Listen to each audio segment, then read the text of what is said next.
Historically, the American government has always spied on black people.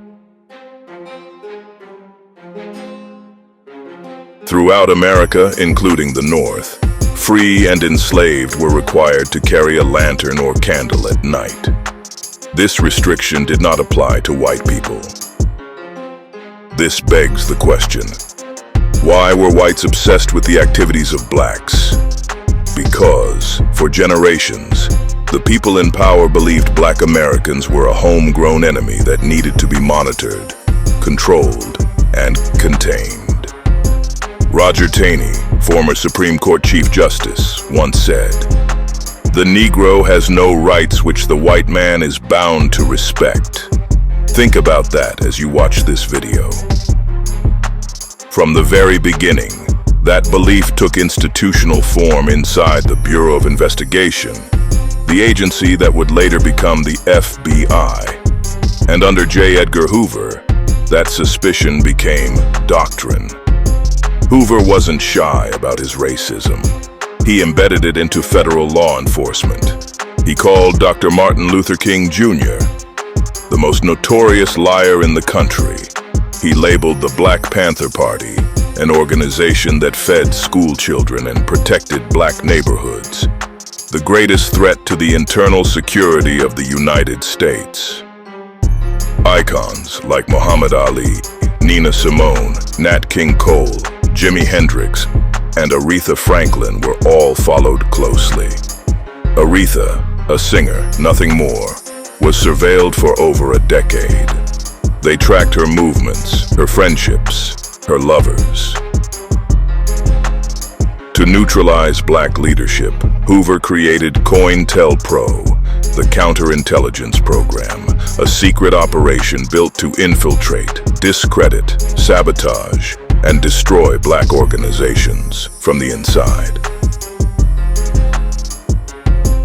Some of the organizations surveilled were the Black Panther Party, the Student Nonviolent Coordinating Committee, the Southern Christian Leadership Conference, the Nation of Islam, and even civil rights leaders like James Baldwin, whose FBI file ran hundreds of pages. And if you think that's excessive, Martin Luther King Jr.'s file was over 17,000 pages, including a threatening letter urging him to kill himself. Make no mistake about it, Hoover's boys meant business, and they were backed by the full power of the American government. COINTELPRO ended only because it was exposed in 1971 by citizens who broke into an FBI field office. But ending COINTELPRO did not end government targeting of black Americans. It simply evolved. In 1971, Richard Nixon declared the war on drugs.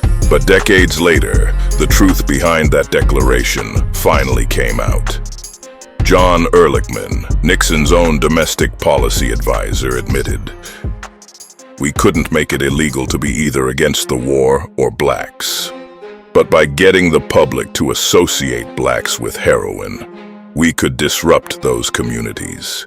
We could arrest their leaders, raid their homes, break up their meetings, and vilify them night after night on the evening news. Did we know we were lying about the drugs? Of course we did." Nixon didn't wage a war on drugs. He used drug laws as a political weapon against the community he and his administration associated with dissent. Black America. Not by harassing and intimidating leaders the way Hoover's FBI did, but by criminalizing entire neighborhoods, knowing that more police, more arrests, more surveillance, more stop and frisk, more criminal records would weaken black communities indirectly, quietly, and permanently. Nixon built the playbook. In 1981, former President Reagan scaled it into a national catastrophe. Reagan didn't revive COINTELPRO. He replaced covert sabotage with a public war disguised as criminal justice. His policies turned Nixon's strategy into a nationwide assault. 100-to-1 crack versus powder sentencing disparity, mandatory minimums, SWAT-style policing in urban black neighborhoods, elimination of treatment programs, media demonization of black youth. Where COINTELPRO targeted leaders, Reagan targeted entire black communities. He didn't need undercover informants. He had militarized police. He didn't need illegal raids on activists.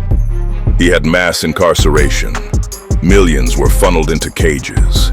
Black neighborhoods were destabilized. Families shattered. Generational wealth erased. Black political power crippled. Reagan didn't end COINTELPRO. He absorbed it into federal policy. By the time the 21st century arrived, the machinery was already built. All a president had to do was turn it back on. In 2017, the FBI under Donald Trump invented a new threat category: Black identity extremists. No data, no pattern of violence, no justification. Just the same recycled premise: black empowerment equals danger.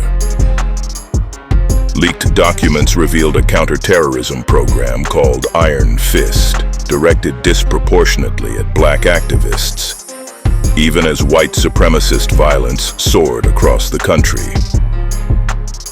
Meanwhile, DHS created intelligence baseball cards on people arrested at Black Lives Matter protests. Dossiers normally used for foreign terrorists. Different era, different president. Same suspicion, same target. COINTELPRO built the blueprint. Nixon weaponized it. Reagan expanded it. Trump revived it. This isn't just surveillance. It's a philosophy. A belief inside the American state that black dissent must be monitored, black influence must be contained, and black freedom of speech must be checked. And what makes all of this possible is the one power the government has always reserved for itself: unaccountability. Congress doesn't know. The courts don't ask. The public suspects but cannot prove. And the agencies move like sovereign entities inside a supposed democracy. The tragedy isn't only what they do, but what America loses because of it. Movements splintered by sabotage. Communities destabilized by policy. Generations criminalized for political convenience. And no, it's not coincidental. From the lantern laws of colonial America to today, blacks are under constant surveillance. At certain stores, neighborhoods, or at any venue where we're not typically found in large numbers. And behind every watchful eye lies the same quiet belief that black people must be kept in their place, beneath the white race. That's the lie that built America. But the record is clear. The more they watch us, the more they reveal about themselves.